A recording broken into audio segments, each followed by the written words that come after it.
Hello बच्चों, नमस्कार। कैसे हैं आप सब लोग? उम्मीद करता हूं कि आप सब लोग अच्छे होंगे, बेहतरीन होंगे, लाजवाब होंगे, एकदम बिंदास होंगे और साथ ही बहुत अच्छे से आप लोग अपनी पढ़ाई को कर रहे होंगे। तो सभी का स्वागत है पहली क्लास। पहली क्लास क्यों बोल रहा हूं कि एप्लीकेशन के अंदर जो है ये आपकी पहली क्लास है यकीन बैच की, मेरे प्यारे भाई। तो सभी का स्वागत है आपके अपने प्यारे से परिवार रोजगार वेद अंकित में, मेरे प्यारे दोस्त। ये क्लास आप लोग जानते हैं कि बहुत सारे बच्चों ने कांस्टेबल का बैच लिया होगा, बहुत सारे बच्चों ने एडब्ल्यूओ टीपीओ का बैच लिया होगा, बहुत सारे बच्चों ने हेड कांस्टेबल मिनिस्ट्रियल का बैच लिया होगा और बहुत सारे बच्चों ने ड्राइवर का भी बैच लिया होगा। तो ये क्लास जो है वो चारों में कॉमन है। पहले हम उस सिलेबस को खत्म कर रहे होंगे जो सब में कॉमन है।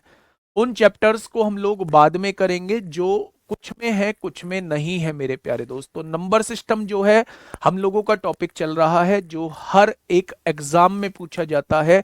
लास्ट क्लास में अगर मैंने आप लोगों को बताया भी था कि अगर लास्ट ईयर के एग्जाम की बात करूं तो ड्राइवर में नंबर सिस्टम से क्वेश्चंस नहीं पूछे गए थे, लेकिन जो अलग तीन एग्जाम है आपके, एडब्ल्यूओ टीपीओ हेड कांस्टेबल मिनिस्ट्रियल और आपका दिल्ली पुलिस कांस्टेबल, वहां क्वेश्चन जरूर पूछे गए हैं।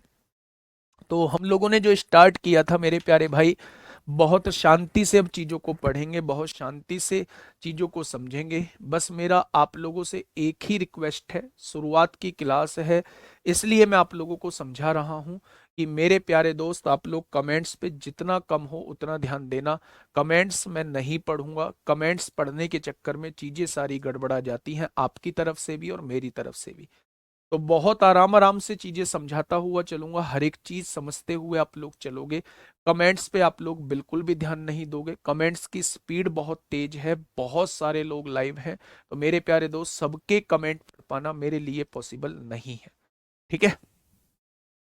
लास्ट क्लास में हम लोगों ने बात की मेरे प्यारे दोस्त, लास्ट क्लास में हम लोगों ने बात की नेचुरल नंबर्स की definition. 1 to infinity natural numbers होते हैं, 0 से इंफिनिटी तक होल नंबर्स होते हैं।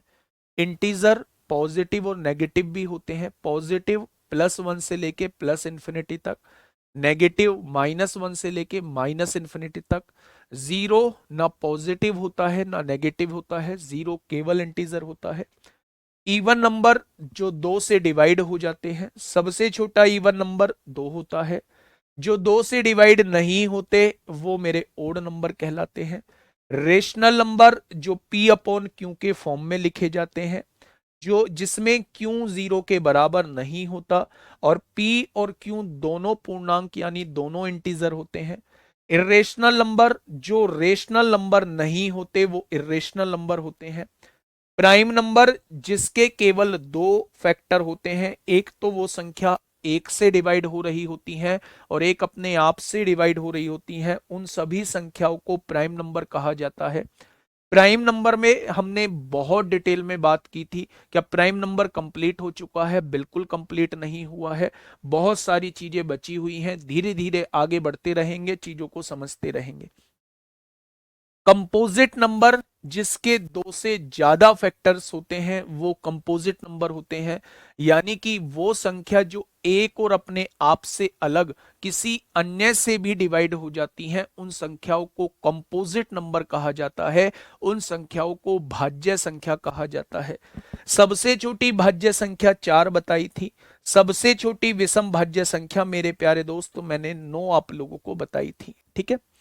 रियल नंबर -इंफिनिटी से लेके +इंफिनिटी तक जो भी संख्याएं हैं, चाहे वो रेशनल हो चाहे वो इरेशनल हो, सभी संख्याएं जो होती हैं वो मेरी रियल नंबर कहलाती हैं। तो फिर इमेजनरी नंबर क्या होता है? इमेजनरी नंबर वो नंबर्स होते हैं जिसमें आई लगा होता है, आयोटा लगा होता है। आयोटा लगता कब है? जब रूट के अंदर नेगेटिव में वैल्यू आ जाती है तो वो नॉट डिफाइंड फॉर्म में होती है, इसलिए मेरे प्यारे दोस्त उसे आयोटा के साथ हम लोग रिप्रेजेंट कर रहे होते हैं, ठीक है। उसके बाद इमेजिनरी नंबर, ट्विन नंबर क्या था? ऐसे प्राइम नंबर ट्विन नंबर या जुड़वा संख्याएं उनको कहते हैं, ऐसे प्राइम नंबर जिनमें 2 का गैप होता है वो सारे ट्विन नंबर्स कहे जाते हैं, ट्विन प्राइम नंबर्स कहे जाते हैं।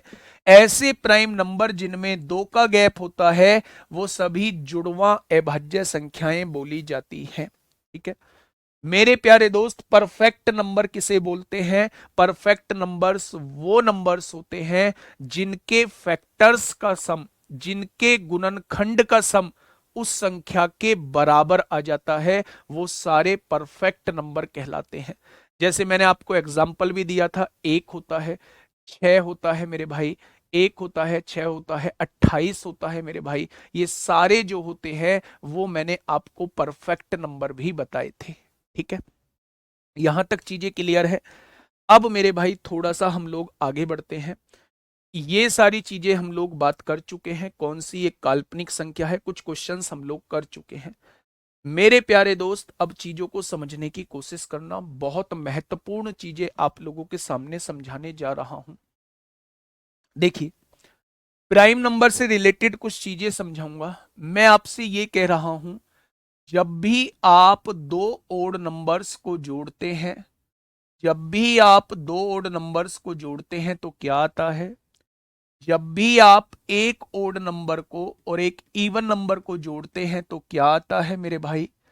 जब भी आप दो इवन नंबर्स को जोड़ते हैं तो क्या आता है? पहले तो ये रिजल्ट आपको मुझे बताने हैं मेरे प्यारे भाई, पहले तो ये रिजल्ट आप लोगों को मुझे बताने हैं कि भाई साहब इनको जोड़ेंगे तो क्या आएगा। आप एग्जाम्पल के साथ चीजों को समझ सकते हैं। मैंने आप लोगों से ये कहा, चौथा पॉइंट मैं आपसे पूछ रहा हूं, जब भी दो ओड नंबर की मल्टीप्लाई करेंगे तो क्या आएगा? बहुत बढ़िया। जब भी हम दो, एक ओड नंबर होगा एक इवन नंबर होगा, जब भी इनकी मल्टीप्लाई करेंगे तो क्या आएगा? और छठा पॉइंट है, जब भी दो इवन नंबर की मल्टीप्लाई करेंगे तो क्या आएगा? मेरे प्यारे दोस्त आंसर देना स्टार्ट करिए कि क्या आएगा इनका बिल्कुल सही जवाब। देखिए हिंदी मीडियम वाले ये समझे, ओड को विषम कहते हैं और इवन को सम कहते हैं। जब भी हम दो विषम संख्याओं को जोड़ते हैं, आपने कहा एक विषम संख्या 3 है, एक विषम संख्या 5 है, दोनों विषम संख्याओं को जोड़ेंगे तो 8 आएगा, और 8 क्या है मेरा? इवन होता है।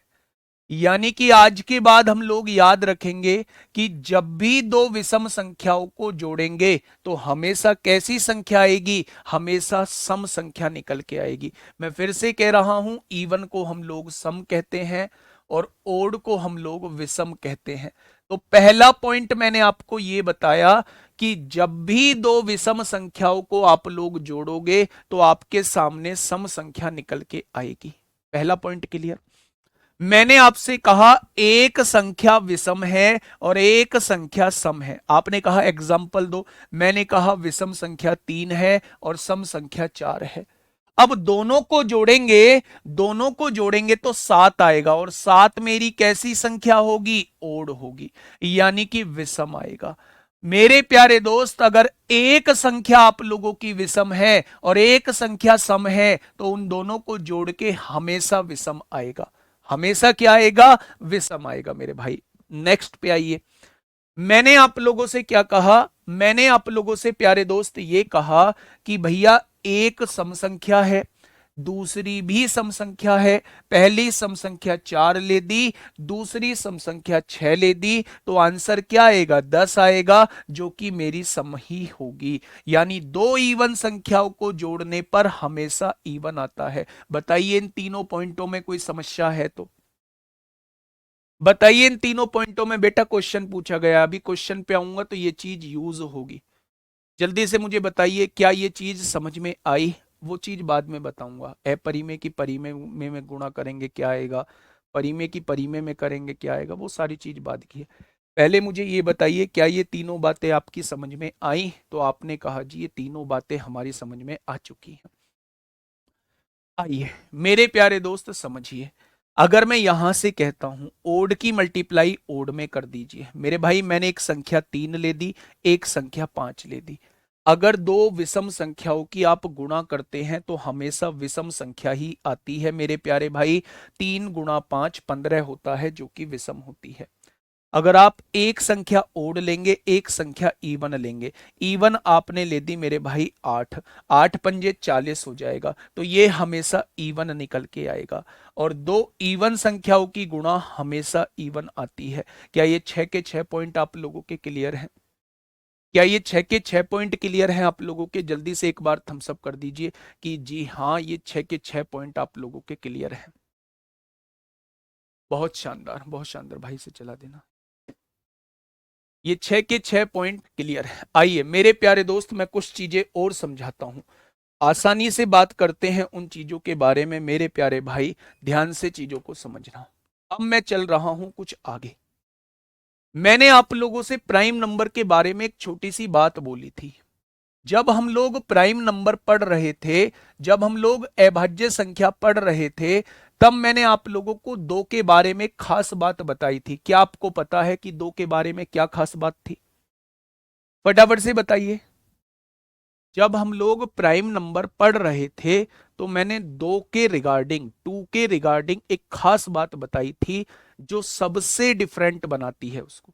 वो प्रॉपर्टी जो दो को सबसे डिफरेंट बनाती है, वो कौन सी प्रॉपर्टी थी मेरे भाई? बहुत बढ़िया, बहुत शानदार। मेरे प्यारे दोस्त, मैंने बताया था कि दो ही एकमात्र सम संख्या है, दो ही एकमात्र सम संख्या है, दो ही एकमात्र सम संख्या है जो अभाज्य है, जो अभाज्य है, जो प्राइम नंबर है। वरना सारी अभाज्य संख्या जो होती हैं वो विषम होती हैं, यानी ओड होती हैं। अगर कभी भी आपसे पूछे कि भाई दो के बारे में क्या खास बात है, तो आप उससे बताना भाई साहब ये दो जो है ना, ये ही एक ऐसा इवन नंबर है जो मेरा प्राइम नंबर है। वरना जितने भी प्राइम नंबर हैं वो सारे के सारे ओड होते हैं, वो सारे के सारे मेरे प्यारे दोस्त ओड होते हैं। अब ध्यान से सुन लेना, मेरी बात को समझ लेना, मेरी बात को जान लेना। अब मैं बात करने वाला हूं 2023 के आए हुए क्वेश्चंस पे, मैं बात करने वाला हूं 2023 दिल्ली पुलिस कांस्टेबल में पूछे गए क्वेश्चन पे प्यारे दोस्त मैं बात करने वाला हूं। थोड़ा सा ध्यान से सुनिए। मैंने आपसे कहा तीन संख्याएं हैं, तीन संख्याएं हैं, तीन अभाज्य संख्याओं को जोड़ के, तीन अभाज्य संख्याओं को जोड़ के मेरे भाई इवन संख्या आ रही है। तीन अभाज्य संख्याओं को जोड़ के मेरे भाई इवन संख्या आ रही है। अगर तीन अभाज्य संख्या हम लोग लेते हैं P Q R, तो यहां इवन संख्या हम लोगों को देखने को मिलती है। और P से बड़ा Q है और Q से बड़ा R है, तो बताइए P का मान क्या होगा? बताइए P का मान क्या होगा? सोच समझ के बोलना, सोच समझ के बोलना मेरे भाई। बहुत डीप में लेके जा रहा हूं चीजें, क्योंकि डीप में चीजें पूछी गई हैं आप लोगों से 2023 में। और मैं अपने पर दाग नहीं लगवा सकता मेरे प्यारे दोस्त, कि जो पढ़ाया है वो पूछा नहीं गया। जो पूछा जाएगा वो सारा का सारा आपको क्लास के अंदर से देखने को मिलेगा। मैंने आप लोगों से कहा कि तीन अभाज्य संख्याओं को जोड़ के इवन आ रहा है। बताइए कि भैया P सबसे छोटा है, Q उससे बड़ा है, R उससे बड़ा है, तो बताइए भैया P का मान क्या होगा? अच्छा एक बात मुझे बताओगे प्यारे दोस्त, एक बात मुझे बताइए, क्या दो को छोड़ के सारी अभाज्य संख्याएं विषम संख्या होती हैं? तो आप कहेंगे बिल्कुल होती हैं। क्या ये भी विषम होगी, ओड होगी? बहुत बढ़िया। क्या ये भी ओड होगी? बिल्कुल होगी जी। ये ओड है या नहीं ये मुझे अभी पता नहीं है, लेकिन अगर यहां दो होता है तो वो इवन होगा, और दो से अलग यहां कुछ भी होता है तो वो ओड ही होगा। होगा या नहीं? प्यारे दोस्त मुझे बताइए, ओड और ओड को जोड़ेंगे तो क्या आपको देखने को मिलेगा? इवन देखने को मिलेगा। यहां भी इवन आ रहा है। यदि यहां कोई ओड नंबर होता है, यदि यहां कोई ओड नंबर होता है, तो ओड और ओड को जोड़ेंगे तो इवन आएगा, और इवन में ओड जोड़ेंगे तो ओड आना चाहिए, जबकि इवन रहा है। इसका मतलब यहां मेरे प्यारे दोस्त ओड नहीं आएगा, यहां एक इवन नंबर आएगा। कैसे? ओड और ओड को जोड़ेंगे तो क्या आएगा? इवन आएगा। उस इवन में इवन को जोड़ेंगे तो क्या आएगा, इवन आएगा। और आंसर क्या लाना है, इवन ही लाना है। यानी सबसे छोटी संख्या जो होगी वो क्या हो जाएगी, 2 हो जाएगी। क्योंकि इवन बस एक ही अभाज्य संख्या है, वो है 2। उससे अलग सारी अभाज्य संख्या जो होती हैं वो सारी ओड होती हैं। क्या ये बात आपके समझ में आ गई, बोलो, क्या ये बात आपके समझ में आ गई? यही पॉइंट बना के लिख लीजिए। जब भी तीन अभाज्य संख्याओं का जब भी तीन अभाज्य संख्याओं का, बेटा पॉइंट बना के लिखिए, हमेशा के लिए दिमाग में बैठ जाएगा। जब भी तीन अभाज्य संख्याओं का योग सम संख्या दी हो, जब भी तीन अभाज्य संख्याओं का योग सम संख्या दी हो, तो उनमें से एक अभाज्य संख्या 2 होती है। उनमें से एक अभाज्य संख्या 2 होती है। बॉक्स के अंदर बंद करिए भाई साहब, फटाफट इस पॉइंट को लिखिए, इस पॉइंट को लिखिए मेरे भाई, और बॉक्स के अंदर बंद कर दीजिए। बहुत इंपॉर्टेंट पॉइंट बताया है मैंने। जब भी तीन अभाज्य संख्याओं को जोड़ के सम संख्या दिया हुआ हो, तो उनमें से एक अभाज्य संख्या 2 होती है। ये 100% फिक्स होता है, ये 100% जो है वो फिक्स होता है। ठीक है भाई, तो मैंने लिखा जब भी तीन अभाज्य संख्याओं का योग जो है वो सम संख्या आप लोगों को दिया हुआ होगा, जब भी तीन प्राइम नंबर का सम जो है वो इवन नंबर आप लोगों को दिया होगा, तो उनमें से एक प्राइम नंबर ऑलवेज 2 होगा। ये बात मैंने इंग्लिश में लिखवा दी, ऑलवेज 2 होगा मेरे प्यारे दोस्त। क्या ये पॉइंट क्लियर हुआ?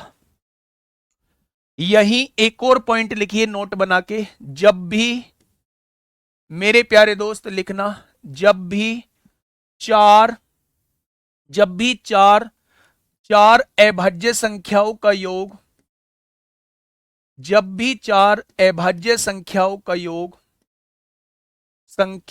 योग विषम दिया हुआ हो, जब भी चार अभाज्य संख्याओं का योग विषम दिया हो, तो अब ध्यान से सुनना मेरे भाई, विषम दिया हुआ हो। मेरे भाई मैंने आपके सामने चार अभाज्य संख्याएं लिखी, एक ए है, एक बी है, एक सी है, एक डी है। चार अभाज्य संख्याओं का योग मैंने विषम यानी ओड लिखा हुआ है। चार अभाज्य संख्याओं का योग मैंने विषम यानी ओड लिखा हुआ है। ध्यान से समझना, आप जानते हैं कि अभाज्य संख्या जो होती है वो दो से अलग सारी की सारी क्या होती हैं, वो सारी की सारी विषम होती हैं। यानी कि इनमें से ये भी विषम होगी, ये भी विषम होगी मेरे प्यारे दोस्त, ये भी विषम होगी, ओड होगी, ये भी विषम होगी। और इसके बारे में नहीं कह सकते कि ये विषम है या सम है मेरे भाई। मैं एक बार चेक कर लेता हूं कि क्या ये सम होगी या विषम होगी। अच्छा ये बताइए, विषम और विषम को जोड़ेंगे तो कितना आएगा? तो आप कहेंगे जब हम ओड और ओड को जोड़ते हैं तो इवन आता है, ओड और ओड को जोड़ते हैं तो इवन आता है, और इवन में ओड को जोड़ेंगे, इवन में ओड को जोड़ेंगे तो ओड आएगा। मैंने क्या कहा? मैंने ये कहा, अभी आपने पढ़ा होगा मेरे भाई, ओड और ओड को जोड़ेंगे तो क्या आएगा? तो आपने कहा ओड और ओड को जोड़ेंगे तो इवन आएगा। आपने लिख दिया भाई साहब इन दोनों को जोड़ के इवन आएगा, बहुत बढ़िया। इवन में ओड को जोड़ेंगे, इवन में ओड को जोड़ेंगे तो क्या आएगा? तो आपने कहा जी ये तो ओड आएगा। यानी इन तीनों को जोड़ के ओड आ चुका है।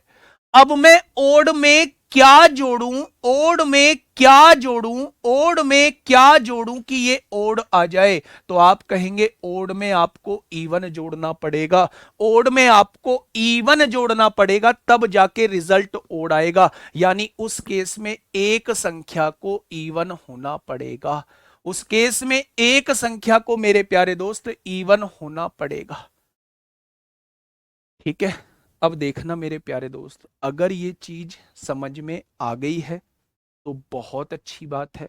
अगर ये चीज समझ में नहीं आई है तो मेरे भाई एक तो इस पॉइंट को याद रख लो, जब भी तीन अभाज्य संख्याओं का योग आप लोगों को सम संख्या दी हो तो उनमें से एक संख्या जो होती है वो 2 होती है।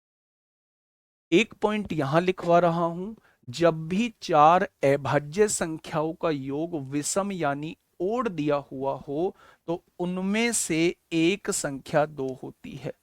उनमें से एक संख्या उनमें से एक संख्या 2 होती है। ये दोनों पॉइंट बना के लिखिएगा मेरे भाई, यहां से सारी चीजें क्लियर हो जाएंगी। ये दोनों पॉइंट बना के लिखिएगा, यहां से सारी चीजें क्लियर हो जाएंगी। मैं ये कहना चाह रहा हूं, जब भी तीन संख्या आपके सामने दी हुई है, शांत हो जाओ बिल्कुल। जिनका मैथ कमजोर है वो भी शांत हो जाओ, जिनका मैथ बहुत स्ट्रांग है वो भी शांत हो जाओ। मैंने अभी तक पिछले 20 मिनट में केवल 2 बातें आप लोगों को समझाई। मैंने पहली बात ये बोली कि जब भी 3 प्राइम नंबर का सम इवन दिया हुआ हो तो उनमें से एक प्राइम नंबर 2 होता है। ये फिक्स है, 100% ट्रू है, आपको याद रखना पड़ेगा। पहला पॉइंट मैंने ये बताया। जब भी मैंने आपसे कहा नहीं, एक वो नहीं है, एक आपका परफेक्ट नंबर नहीं है। देखिए, मैंने कहा जब भी चार अभाज्य संख्याओं का योग आप लोगों को ओड दिया हो, विषम दिया हुआ हो, तो उनमें से एक संख्या 2 होती है। ये आपको दोनों पॉइंट याद रखने होंगे और मैं इन पर एक आपको एग्जाम्पल कराता हूं। एग्जाम्पल सुनिए मेरे प्यारे भाई, एग्जाम्पल सुनिए। मैं इन पर बेस्ड एक क्वेश्चन आप लोगों को कराता हूं कि वो क्वेश्चन क्या है।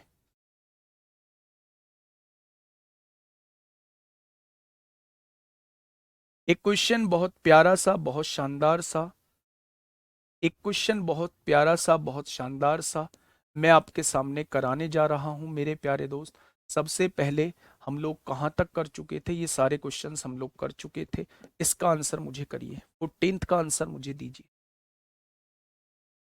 बताइए, बताइए, फटाफट बताइए क्या होगा इस क्वेश्चन का बिल्कुल सही जवाब। बेटा, मैंने बताया था 6, 28 और 428 बोला था शायद। वो रटना पड़ेगा आपको, एक बार देख लीजिए। मैंने उनके फैक्टर्स भी आपको बताए थे कि उन संख्याओं को छोड़ के उनके सभी फैक्टर्स का सम अगर संख्या के बराबर आ जाता है तो वो परफेक्ट नंबर कहलाती है। नहीं लोकेश कुमार, इससे फालतू क्वेश्चन सोचो भी मत। अगर तीनों ओड हो, नहीं देगा वो ओड कभी भी। अगर 3 संख्याएं देगा तो हमेशा इवन देगा, अगर 4 संख्याएं देगा तो हमेशा ओड देगा। पहले मुझे इस क्वेश्चन का जवाब दीजिए।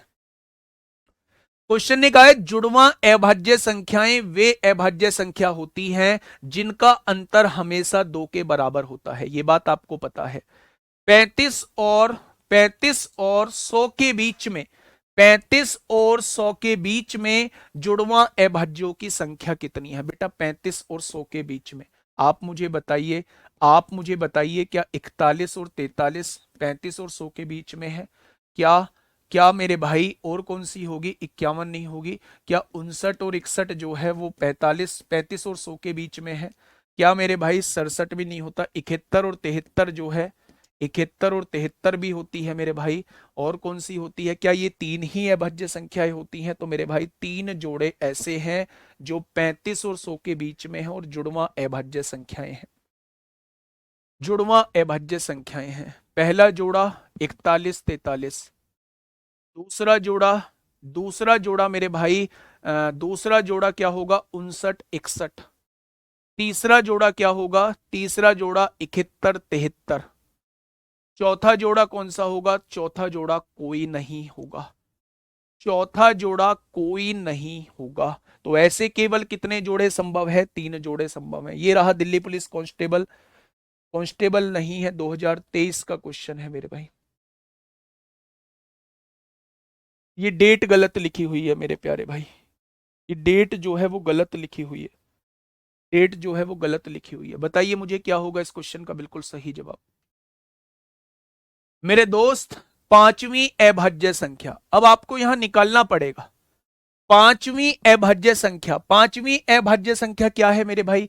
पांचवी अभाज्य संख्या होती है, पहली अभाज्य संख्या 2, दूसरी 3 है, तीसरी 5 है, चौथी 7 है और पांचवी जो है वो 11 है। ठीक है, पांचवी अभाज्य संख्या और 100 से ठीक बाद वाली अभाज्य संख्याओं का गुणनफल। 100 से ठीक बाद वाली अभाज्य संख्या 101 होती है। तो मेरे भाई इन दोनों का गुणनफल आपसे पूछना चाह रहा है, तो 11 एकम 11, 11 एकम 11, 1111 इस क्वेश्चन का जवाब हो जाएगा। क्या हो जाएगा? 1111 इस क्वेश्चन का बिल्कुल सही जवाब हो जाएगा। ठीक है, नेक्स्ट।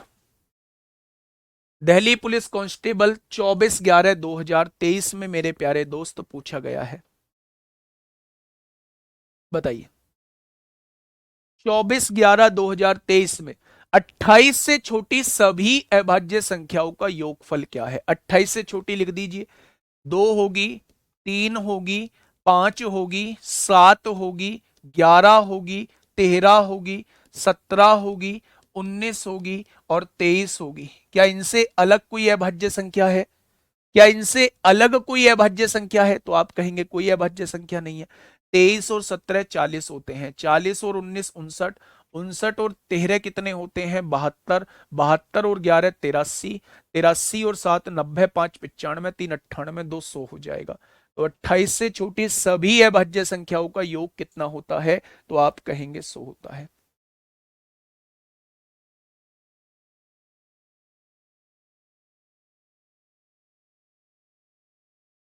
अच्छा, आप में से ये बताइए कितने लोग सीरियस एस्पायरेंट हैं जो दिल्ली पुलिस कांस्टेबल में वास्तव में लगना चाहते हैं? ऐसे कितने लोग हैं जो वास्तव में Delhi police constable, head constable, ministerial, AWO, TPO, driver में लगने के लिए इस बैच को खरीदे हैं? बताइए, ऐसे कितने लोग हैं? हाँ, मैं उन्हीं का जवाब दूंगा संजना, मैं सबका जवाब दूंगा। बताइए, ऐसे कितने लोग हैं जो, हाँ, सबने लिख दिया मैं। और कॉमन सा सवाल है कि जब हमने बैच खरीदा है तो हम सीरियस एस्पायरेंट ही हैं, लगना चाहते हैं। तो जब आप सीरियस एस्पायरेंट हैं तो ऐसे बेतुका सवाल क्यों पूछते हैं? आप में से एक बच्चा कह रहा है सर मेरे कुछ भी समझ नहीं आया है। वो बात अलग है कि जहां 20,000 लोग क्लास को देख रहे हों, वहां एक दो बच्चा बोले तो वो चलता है, इतना इतना आएगा, मैं सबको सेटिस्फाई नहीं भी कर सकता। लेकिन मेरे प्यारे दोस्त मुझे ये बताइए, अगर मैं इस क्वेश्चन की बात करता हूं तो 28 से छोटी सभी अभाज्य संख्याओं का योग कितना है? तो क्या इस क्वेश्चन में आपसे नहीं पूछा कि 28 तक की अभाज्य संख्या लिख लो? पहली अभाज्य संख्या 2 होती है, ये सारी अभाज्य संख्याएं मैंने 100 तक आपको लिखवाई हैं। 2 होती है, 3 होती है, 5 होती है, 7 होती है, 11 होती है, 13 होती है, 17 होती है, 19 होती है और 23 होती है। ये सारी 28 से छोटी अभाज्य संख्या है। क्या इनको जोड़ना मुझे बताना पड़ेगा कि भाई इन सबको जोड़ के वो पूछना चाह रहा है? या जुड़ने के बाद 100 आएगा ये मुझे बताना पड़ेगा? आप बताइए थोड़ा सा। भाई एफर्ट्स तो डालने होंगे, अभी शुरुआत जरूर है, लेकिन मेरे दोस्त तो मेहनत करनी होगी। मैं बिल्कुल मानता हूं बहुत सारे बच्चे बहुत पहले मैथ छोड़ चुके होंगे, बहुत सारे बच्चों का मैथ वीक रहा होगा, लेकिन ये मैथ बिल्कुल भी वीक नहीं रहेगा, ये मेरी गारंटी है। तो आप पढ़िए तो सही, उस हिसाब से कोशिश तो करिए मेरे भाई। कोशिश भी नहीं करेंगे तो चीजें कैसे प्रॉपर हो पाएंगी? ठीक है, आइए क्वेश्चन नंबर 17। अब देखिए आपके सामने क्वेश्चन पूछा गया है, 20 और 30 के बीच की अभाज्य संख्याओं के वर्ग का योग ज्ञात करें। ये दिल्ली पुलिस कांस्टेबल का क्वेश्चन आपसे पूछा गया है। यानी 20 से बड़ी जितनी भी अभाज्य संख्याएं हैं और 30 से छोटी जितनी भी अभाज्य संख्याएं हैं, तो 20 से बड़ी दो अभाज्य संख्याएं होती हैं 20 और 30 के बीच में। यानी कि एक अभाज्य संख्या 23 होती है और एक अभाज्य संख्या 29 होती है। उसने कहा है 20 और 30 के बीच की अभाज्य संख्याओं के वर्ग का योग ज्ञात करें, यानी इनका वर्ग करना पड़ेगा। 23 का वर्ग होता है मेरे प्यारे दोस्त 529 और 29 का वर्ग होता है मेरे प्यारे दोस्त 841। वो आपसे इन दोनों का योग पूछना चाहता है, इन दोनों का योग पूछना चाह रहा है, इन दोनों का सम पूछना चाह रहा है। तो मेरे प्यारे भाई 9 और एक 10 को जीरो हासिल, एक 2 और 4 6 और एक 7 हो जाएगा, 8 और 5 13 हो जाएगा। क्या उनके वर्गों का योग 1370 आएगा? क्या उनके वर्गों का योग 1370 आएगा? क्या ये चीज आपको समझ में आई? तो आपने कहा बिल्कुल आई जी। नेक्स्ट क्वेश्चन पे, ये रहा हेड कांस्टेबल, ये रहा मेरे प्यारे दोस्त हेड कांस्टेबल मिनिस्ट्रियल का क्वेश्चन। मेरे प्यारे भाई ध्यान से सुनिएगा। क्वेश्चन ने कहा है यदि सभी अभाज्य संख्याओं का योग x है, जितनी भी अभाज्य संख्याएं हैं, जितनी भी अभाज्य संख्याएं हैं, उन सबका योग दे रखा है x। उन सबका योग 2 है, 3 है, 5 है, 7 है, जितनी भी अभाज्य संख्याएं हैं उन सबका योग दे रखा है x। आगे कहा है सभी विषम अभाज्य संख्याओं का योग y है। यानी विषम की बात कर रहा है तो 2 को काउंट नहीं करेगा, यानी 3 है, 5 है, 7 है, ऐसी सभी विषम अभाज्य संख्याओं का योग कितना है? y है। तो उसने पूछा है x माइनस वाई क्या होगा, इन दोनों का डिफरेंस क्या होगा। जब इसमें से इसे घटाओगे तो सारी वैल्यूज कट जाएंगी, इन दोनों का डिफरेंस बस 2 का आएगा, क्योंकि ऊपर वाले में आपने 2 को काउंट किया था, नीचे वाले में आपने 2 को काउंट नहीं किया है। तो इन दोनों में मेरे भाई डिफरेंस कितने का हो जाएगा? इन दोनों में डिफरेंस जो है वो 2 का हो जाएगा। इन दोनों में डिफरेंस जो है वो कितने का हो जाएगा? तो आप कहेंगे इन दोनों में 2 का डिफरेंस हो जाएगा, क्योंकि ये सभी अभाज्य संख्याओं का योग लिखा हुआ था, ये विषम अभाज्य संख्याओं का योग लिखा हुआ है। तो केवल 2 को ही तो काउंट नहीं किया, बाकी तो सबको काउंट कर लिया। भाई सारी अभाज्य संख्या विषम होती हैं केवल 2 को छोड़ के, यानी सबको काउंट कर लिया, बस 2 को काउंट नहीं किया। तो डिफरेंस कितने का आ गया? 2 का आ गया मेरे भाई। बहुत बढ़िया, बहुत शानदार। इस क्वेश्चन पे आइए, देखना भाई साहब, बड़ा खतरनाक क्वेश्चन आपसे पूछ लिया है, बड़ा खतरनाक क्वेश्चन आप लोगों से पूछ लिया है। जल्दी से बताइए क्या होगा इस क्वेश्चन का बिल्कुल सही जवाब। बेटा आंसर, जो आंसर करते हैं उनके नेम लेना इसलिए पॉसिबल नहीं है क्योंकि 20-22 हजार के बच्चों के कमेंट चल रहे हैं, तो मैं मतलब नजर भी नहीं पड़ रही है मेरी कमेंट पे। बताइए, बता क्या होगा इसका बिल्कुल सही जवाब। क्वेश्चन ने क्या कहा है, बहुत आराम से आपके साथ पढ़ूंगा। निम्नलिखित में से कौन सी संख्या 2145 के सभी अभाज्य गुणनखंडों के योग से अधिक है? यानी 2145 के सभी अभाज्य गुणनखंड निकालने हैं, वो सारी अभाज्य संख्या निकालनी है, वो सारे प्राइम नंबर निकालने हैं जो 2145 को पूरा पूरा डिवाइड करेंगे। क्वेश्चन को दोबारा पढ़िए। निम्नलिखित में से यानी इन दी हुई में से कौन सी संख्या ऐसी है जो 2145 के सभी अभाज्य गुणनखंडों के योग से अधिक है? अभाज्य गुणनखंडों के योग से अधिक है, ऐसे ऐसे क्वेश्चन भाई साहब पूछे गए हैं।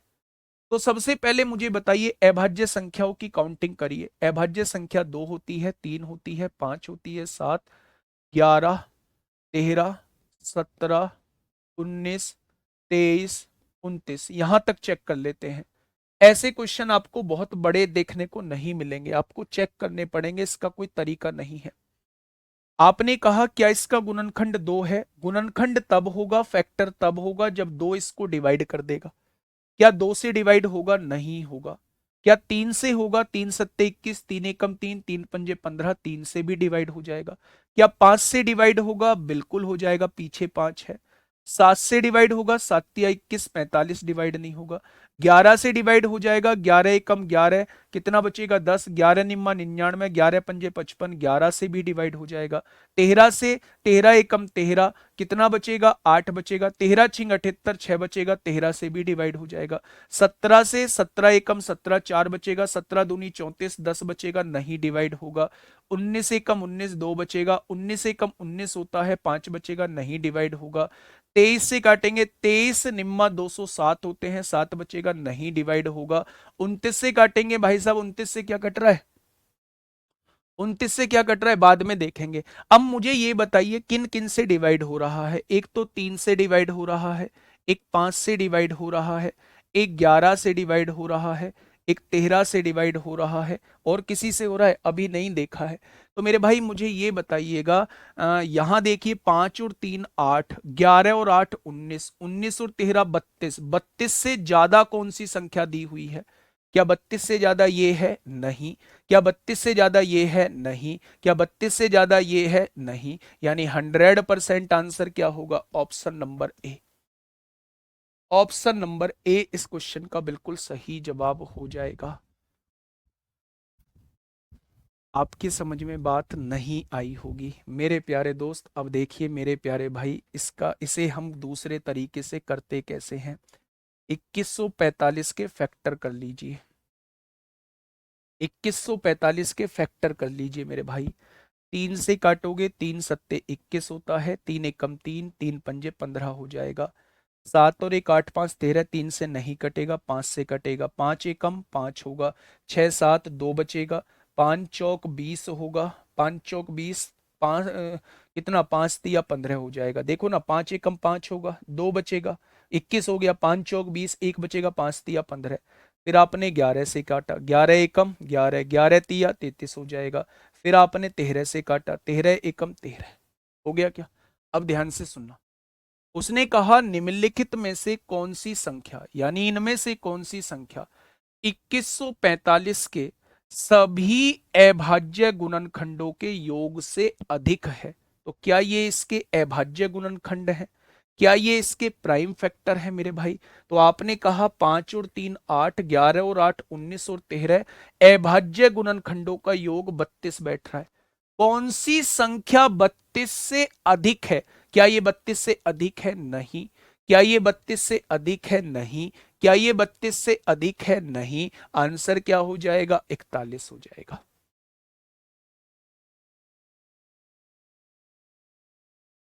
छोड़ो ना, मत करो भाई। नहीं, 29 क्यों लिया? भाड़ में जाने दो, 29 क्यों लिया। आ जाओ, इससे आ जाओ। क्वेश्चन क्या है? क्वेश्चन समझ में आया? क्वेश्चन ये कह रहा है 2145 आप लोगों को एक संख्या दी हुई है, आप उसके प्राइम फैक्टर निकालिए, आप उसके अभाज्य गुणनखंड निकालिए, उन अभाज्य गुणनखंडों का योग करिए। कौन सी संख्या उसके अभाज्य गुणनखंडों के योग से ज्यादा है? तो जब आपने इसका प्राइम फैक्टराइजेशन किया तो आपके सामने ये इसके फैक्टर नजर आए। यानी ये संख्या 3 से भी कटेगी, 5 से भी, 11 से भी, 13 से भी। क्या चारों के चारों अभाज्य हैं? उसने कहा इन अभाज्य गुणनखंडों के योग से कौन सी संख्या ज्यादा है? तो जब आपने इनका योग निकाला तो वो 32 आया। 32 से कौन सी संख्या ज्यादा है भैया? 41 है। बहुत बढ़िया। इंपोर्टेंट क्वेश्चन लिखना अपनी कॉपी में मेरे भाई, है ना। टाइम लगता है अच्छी चीजों को करने में मेरे प्यारे दोस्त। बहुत बढ़िया, बहुत शानदार। आइए थोड़ा सा पढ़िए ना, इस क्वेश्चन पे आइए। जल्दी से मुझे बताइए क्या होगा इस क्वेश्चन का बिल्कुल सही जवाब। सोच लेना बाबू, सोच लेना। जो चीज पढ़ा के आया हूं वही चीज का इस्तेमाल है यहाँ।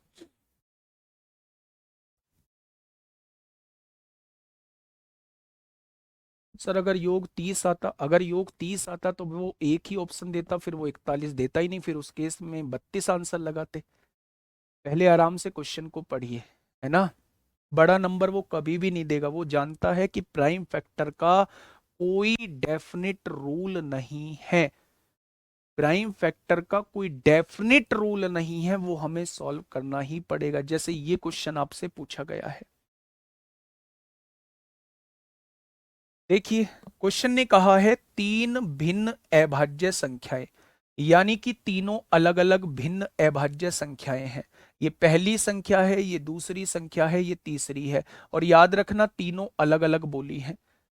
इन सब का योग जो है, इन सब का सम जो है वो 44 दिया हुआ है मेरे भाई। बात को समझना। मैंने एक नोट बना के एक बात लिखवाई है। अगर तीन अभाज्य संख्याओं का योग सम संख्या आता है, मैंने एक बात आपके सामने लिखवाई है। वो कौन सी बात है? वो कौन सी बात है मेरे प्यारे दोस्त? वो ये रही बात, जब भी तीन अभाज्य संख्याओं का योग सम संख्या दी हो तो उनमें से एक अभाज्य संख्या 2 होती है। आपने कहा जी याद है ये पॉइंट, बहुत बढ़िया। मैंने कहा आप लोगों से जब भी तीन अभाज्य संख्याओं का योग सम संख्या दी हो, सम संख्या दी हो, तो उनमें एक अभाज्य संख्या 2 होती है।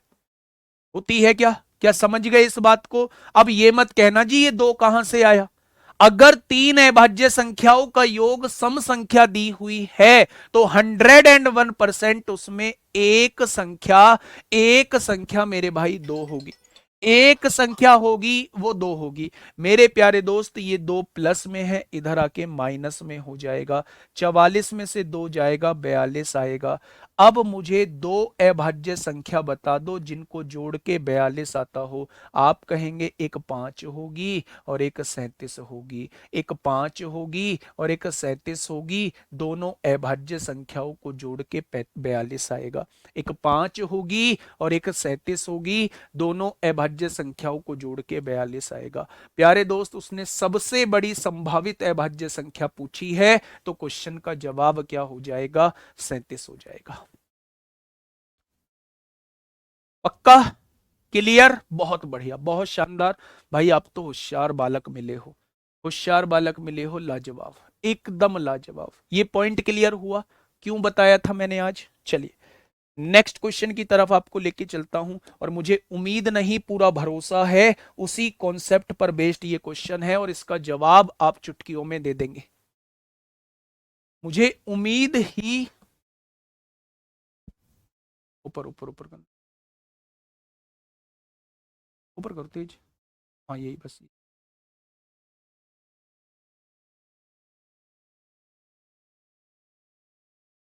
बताइए मेरे प्यारे दोस्त, क्या होगा इस क्वेश्चन का बिल्कुल सही जवाब? मेरे प्यारे भाई एक बहुत बढ़िया क्वेश्चन आप लोगों से पूछा गया है। पी क्यू आर एस चार अभाज्य संख्याएं हैं। मेरे भाई 19 और 23 भी कर सकते हैं। आ जाओ 19 और 23 कर देंगे। यहाँ एक 19 संख्या ले दी है, यहाँ एक 23 संख्या ले दी है। दोनों संख्याओं को जोड़ के कितना आना चाहिए? 42 आना चाहिए। 42 आ भी रहा है। उसने कहा है सबसे बड़ी संभावित अभाज्य संख्या, यानी अगर ये आपको सबसे बड़ी लेनी है तो ये आपको सबसे छोटी लेनी होगी। आपने पहले इसको 3 लिया तो ये 39 लेनी पड़ेगी, तब 42 बैठेगा, लेकिन 39 अभाज्य संख्या नहीं है। आपने 5 लिया तो इसको 37 लेना पड़ेगा, तब 42 बैठेगा। 5 और 37 दोनों अभाज्य संख्या है, इसलिए मैंने इसको 37 कह दिया। ये 37 मैंने टिक करा दिया आप लोगों को। ठीक है, 19 23 बिल्कुल ले सकते थे, लेकिन 23 सबसे बड़ी संभावित अभाज्य संख्या थोड़ी ना है मेरे भाई। देखिए पी क्यू आर एस चार अभाज्य संख्याएं हैं, इस प्रकार है कि उनका योग 45 के बराबर है। पी क्यू आर एस ये चार अभाज्य संख्याएं हैं, इनका योग 45 के बराबर है। ये कैसी संख्या है मेरे प्यारे भाई? तो आप कहेंगे जी ये विषम संख्या है, ये मेरा ओड नंबर है। क्या ये मेरा ओड नंबर है? तो आप कहेंगे जी ओड नंबर है। आ जाइए पॉइंट नंबर दूसरे पे आइए।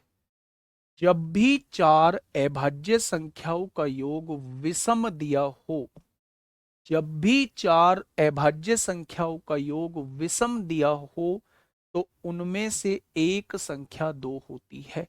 ये पॉइंट लिखवाया है, बहुत बढ़िया, बहुत शानदार, बहुत शानदार, बहुत शानदार। उनमें से एक संख्या 2 होती है। क्या इनमें से एक संख्या 2 हो जाएगी? उसने कहा है P जो है वो सबसे छोटा है, Q उससे बड़ा है, R उससे बड़ा है, S उससे बड़ा है। क्या मेरे दोस्त अगर सबसे छोटा P है तो सबसे छोटा ही 2 हो जाएगा? क्या P की वैल्यू ही 2 हो जाएगी? भाई ये तो सबसे छोटा है, ये सबसे छोटा है, उससे बड़ा ये, उससे बड़ा ये, उससे बड़ा ये।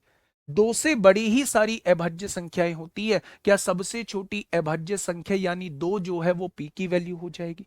यानी कि P की वैल्यू जो है वो मेरे प्यारे दोस्त 2 आ चुकी है। अब उसने कहा है P की पावर 4 यानी 2 की पावर 4 प्लस 2, P की वैल्यू 2 आई है। तो 2 की पावर 4 16 होता है। 16 में 4 जोड़ेंगे तो आंसर कितना आएगा मेरे प्यारे दोस्त? आंसर 20 आएगा। मेरे प्यारे दोस्त आंसर 20 आएगा। ठीक है मेरे भाई, इसमें कंफ्यूज मत होना। उसने कहा है सबसे बड़ी संभावित मान बताइए। तो सबसे बड़ा अगर संभावित मान में 41 ऑप्शन से भी हो सकता है, लेकिन अगर उसने सबसे बड़ा पूछा है ये वाला, तो ये सबसे छोटा लेना पड़ेगा। दो आप ले चुके हो, इसके बाद आप तीन लोगे। तीन में क्या जोड़ो कि 42 आ जाए, यहां आपको 39 लेना पड़ेगा, लेकिन 39 अभाज्य नहीं है। तीन के बाद आपको पांच अभाज्य लेनी पड़ेगी, पांच में क्या जोड़े कि 42 आ जाए, 37 जोड़ना पड़ेगा। तो सबसे बड़ा संभावित मान 37 ही होगा। केस तो बहुत बन जाएंगे, लेकिन सबसे बड़ा संभावित मान 37 ही होगा। क्या ये चीज समझ में आई क्या? ये वाली बात समझ में आ गई भाई। ए की वैल्यू जो पी की वैल्यू जो है वो 2 होगी। चार अभाज्य संख्याओं को जोड़ के अगर विषम संख्या आ जाती है, चार अभाज्य संख्याओं को जोड़ के अगर विषम संख्या आ जाती है मेरे प्यारे भाई, तो उनमें सबसे छोटी संख्या जो होगी वो 2 होगी। उनमें सबसे छोटी संख्या जो होगी वो 2 होगी। अब आप कह सकते हो जी दो तो ये भी हो सकती है, दो तो ये भी हो सकती है, दो तो ये भी हो सकती है। आपने पी को ही दो क्यों माना? क्योंकि पी सबसे छोटा दिया हुआ है उसने। यहां देखो ना, पी सबसे छोटा है, क्यों? उससे बड़ा आर, उससे बड़ा एस, इसमें यानी इन सारों में सबसे छोटा पी है, तो सबसे छोटा होता भी तो 2 ही है अभाज्य संख्या। तो इसलिए पी की वैल्यू को हम 2 मानेंगे। इससे बड़ी बड़ी ही सारी अभाज्य संख्याएं होंगी, ये भी इससे बड़ी होगी, ये भी इससे बड़ी होगी मेरे प्यारे दोस्त। तो इससे बड़ी बड़ी ही ये सारी अभाज्य संख्याएं होंगी। तो सबसे छोटी जो अभाज्य संख्या हो जाएगी वो 2 हो जाएगी। ठीक है, आगे बढ़े। नेक्स्ट क्वेश्चन की तरफ मैं आपको लेके चल रहा हूं। हाँ, हेडिंग डालिए मेरे प्यारे दोस्त, यूनिट डिजिट का कॉन्सेप्ट क्या होता है। यूनिट डिजिट का कॉन्सेप्ट क्या होता है, स्टूल दे देना। इकाई का अंक।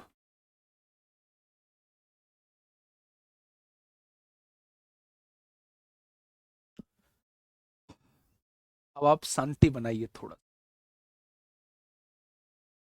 शांति बनाइए। 2 मिनट में आप लोगों से बात करूं। 2 मिनट बेटा। कुछ बच्चे पूछ रहे हैं पी की पावर 4 क्यों लगाई।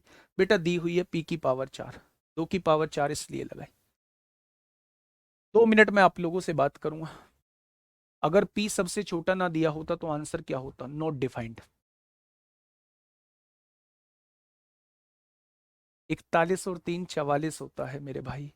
41 और 3 44 होता है, लेकिन इस 2 को माइनस कर दोगे तो 42 आना चाहिए। इन दोनों संख्याओं का योग 42 आना चाहिए।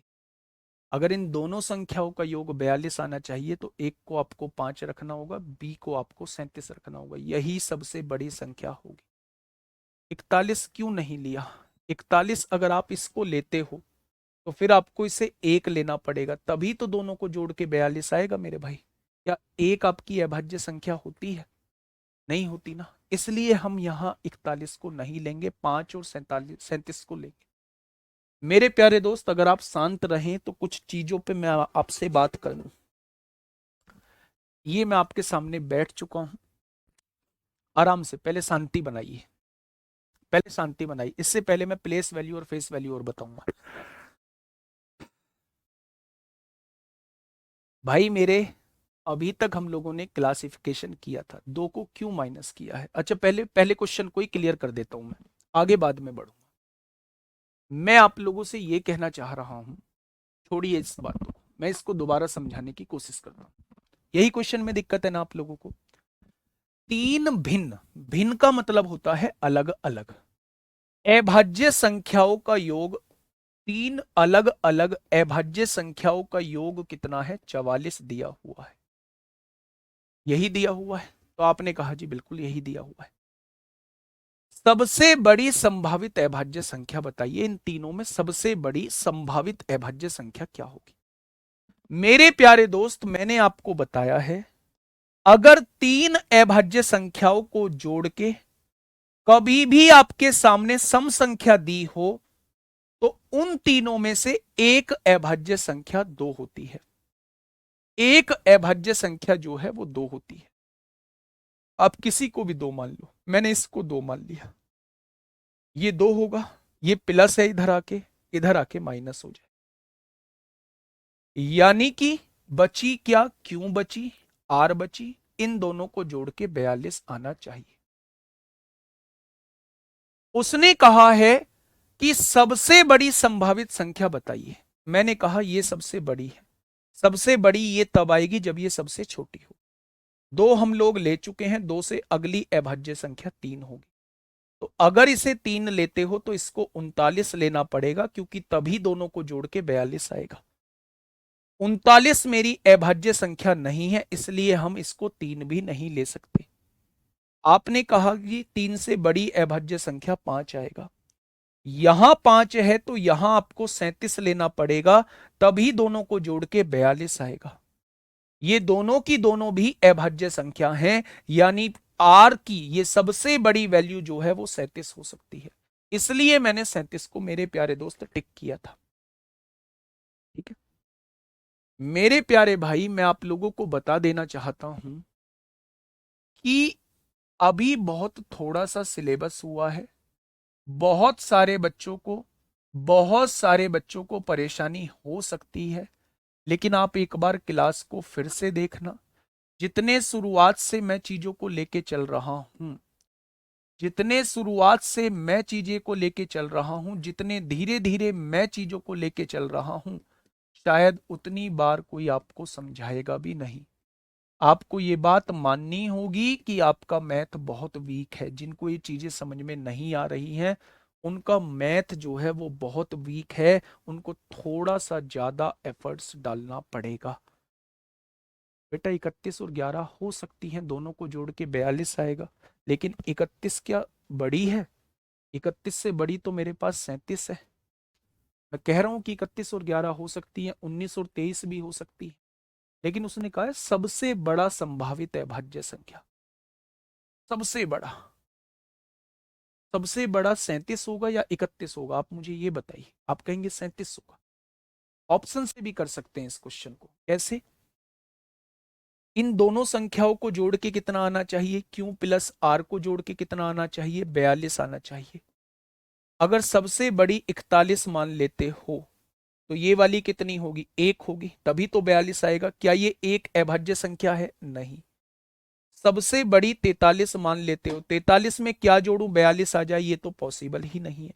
सबसे बड़ी 31 मान लेते हो, 31 में क्या जोड़ना पड़ेगा? 31 में क्या जोड़ना पड़ेगा? 12 जोड़ना पड़ेगा, तब 31 में 11 जोड़ना पड़ेगा, तब 42 आएगा। क्या दोनों अभाज्य हैं? बिल्कुल अभाज्य हैं। लेकिन एक संख्या 37 भी है। 37 में 5 जोड़ना पड़ेगा, तब 42 आएगा। अब मुझे ये बताइए 31 बड़ा है या 37 बड़ा है? आप कहेंगे 37 बड़ा है। उसने सबसे बड़ी पूछी है, इसलिए मैंने आंसर को 37 लगाया है। भाई प्राइम नंबर का जो कॉन्सेप्ट था वो अपने आप में थोड़ा सा पेचीदा कॉन्सेप्ट था। ठीक है, अब जो मैं आपके सामने करा रहा हूं ये बड़े ही आसान किस्म के क्वेश्चन होते हैं। बहुत आसान क्वेश्चन होते हैं। जिनका मैथ बहुत ज्यादा वीक है वो प्यारे दोस्त एक बार क्लास को फिर से देखना, क्लास को फिर से समझना। ऐसा नहीं है क्लास ऐसे समझ में नहीं आएगी। फिर अगर अब नहीं आ रहा है तो आपको क्लास को दोबारा तिबारा देखना होगा। आइए स्थानीय मान और जातीय मान की बात करते हैं। मेरे प्यारे दोस्त, मैंने एक संख्या आपके सामने लिखी, मैंने एक संख्या आपके सामने लिख दी भाई साहब, 54 32 978। मैंने आपसे पहले बात कर रहा हूं फेस वैल्यू की, फेस यानी कि जातीय मान की बात कर रहा हूं। और याद रखने का तरीका यह है, व्यक्ति की जाति कभी भी नहीं बदलती। इसका मतलब जो आपसे जिसकी फेस वैल्यू पूछी जाए, अगर 8 की फेस वैल्यू पूछता है तो 8 होगी, 7 की फेस वैल्यू पूछता है तो 7 होगी, 9 की फेस वैल्यू पूछता है तो 9 होगी, 2 की फेस वैल्यू पूछता है तो 2 होगी, 3 की फेस वैल्यू पूछता है तो 3 होगी, 4 की फेस वैल्यू पूछता है तो 4 होगी, 5 की फेस वैल्यू पूछता है तो 5 होगी। यानी कि मेरे प्यारे दोस्त, अगर कभी भी वो किसी भी अंक की फेस वैल्यू पूछता है तो मेरे प्यारे दोस्त जिसकी फेस वैल्यू पूछी जाए उस वही उसकी फेस वैल्यू होती है। 8 की फेस वैल्यू 8, 7 की फेस वैल्यू 7, 9 की फेस वैल्यू 9, और मेरे भाई 2 की 2, 3 की 3, 4 की 4, 5 की 5। ठीक है, प्लेस वैल्यू की बात करते हैं मेरे भाई। प्लेस वैल्यू की बात करते हैं, जिसे हम लोग स्थानीय मान कहते हैं, जिसे हम लोग स्थानीय मान मेरे प्यारे भाई बोलते हैं। ध्यान से समझ,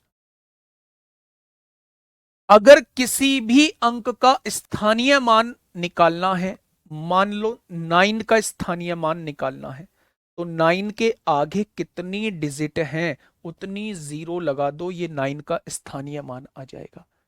मैंने कहा 8 का स्थानीय मान निकालना है, तो 8 के आगे कोई डिजिट नहीं है, इसलिए 8 का स्थानीय मान 8 ही रहेगा। मैंने आपसे पूछा 7 का स्थानीय मान क्या होगा, 7 के आगे एक डिजिट है तो एक जीरो लगा दो मेरे भाई। जिसका भी स्थानीय मान आपसे पूछा जाए उसके आगे डिजिट कितनी है उतनी जीरो लगा दोगे तो आपके सामने स्थानीय मान आ जाएगा। मैंने आपसे पूछा भैया 4 का स्थानीय मान क्या होगा, 4 का स्थानीय मान पूछ रहा हूं, तो इसके आगे नंबर ऑफ डिजिट कितनी है 5, तो इसके आगे आप 5 जीरो लगा देंगे। 4 के आगे कितनी डिजिट है, 5 डिजिट है, तो इसके आगे 5 जीरो आप लोग लगा देंगे मेरे भाई। ये बात समझ में आई क्या? तो स्थानीय मान और जातीय मान किसी संख्या का निकालना हो तो निकालने का तरीका ये होता है। अब पॉइंट में अगर आप लोगों से पूछ लिया जाए तो पॉइंट में आप लोग कैसे निकालेंगे, ध्यान से सुनना मेरे भाई। मैंने आपके सामने क्वेश्चन दिया 2341.798, ये एक संख्या दे दी मैंने आपसे, यहां पॉइंट लगा हुआ है और मैंने आप लोगों से पूछा इसमें फेस वैल्यू। फेस वैल्यू तो चाहे पॉइंट की पूछे चाहे इंटीजर की पूछे, फेस वैल्यू नहीं बदलती, कभी भी नहीं बदलती। अगर वो आपसे फेस वैल्यू पूछता है मेरे प्यारे दोस्त, 8 की तो 8 रहेगी, 9 की 9 रहेगी, 7 की 7, 1 की 1, 4 की 4, 3 की 3, 2 की 2, फेस वैल्यू कभी भी नहीं बदलेगी। लेकिन अगर प्लेस वैल्यू देखी जाए तो पॉइंट के केस में प्लेस वैल्यू जो है वो बदल जाती है। कैसे बदल जाती है मेरे भाई? 87 और 89 नहीं आएगा शैलेश यादव, 87 3 से 29 से दोनों से डिवाइड होता है। ठीक है मेरे भाई, अभी प्राइम नंबर के क्वेश्चंस खत्म नहीं हुए हैं, थोड़ा सा आगे पढ़ा के फिर प्राइम नंबर के क्वेश्चन कराऊंगा। एक साथ नहीं कराऊंगा, धीरे धीरे बढ़ता रहूंगा, क्वेश्चन कराता रहूंगा। मुझे पता है किस तरीके से करानी है चीजें। ठीक है, देखिए अब मैं पॉइंट वाली संख्याओं की प्लेस वैल्यू निकालना चाह रहा हूं। पॉइंट वाली संख्याओं की प्लेस वैल्यू यानी स्थानीय मान मैं आपसे पूछना चाह रहा हूं मेरे प्यारे भाई। अगर स्थानीय मान आपसे पूछा जाता है पॉइंट के लेफ्ट वाली संख्याओं का, अगर 1 का स्थानीय मान पूछा जाए तो 1 का स्थानीय मान जो होता है वो 1 होता है। इस वाली डिजिट का स्थानीय मान, पॉइंट के लेफ्ट में जो पहली डिजिट है इसका स्थानीय मान वही संख्या होती है, वही नंबर होता है। अगर मुझसे 4 का स्थानीय मान पूछा जाता है तो 4 का पूछा जा रहा है, 4 और पॉइंट के बीच में एक डिजिट है तो एक जीरो लगा दो। अगर मुझसे 3 का स्थानीय मान पूछा जाता है तो 3 और पॉइंट के बीच में दो डिजिट है तो दो जीरो लगा दो। और अगर मुझसे 2 का स्थानीय मान पूछा जाता है तो 2 और पॉइंट के बीच में तीन डिजिट है तो तीन जीरो लगा दो। ये प्यारे दोस्त स्थानीय मान आपके सामने आ जाएंगी। आ जाएंगी क्या बच्चे? बहुत बढ़िया, आगे आइए। अब बात करते हैं पॉइंट के राइट हैंड साइड वाली, बात करते हैं कि पॉइंट के राइट हैंड साइड वाली चीजें कैसे होंगी।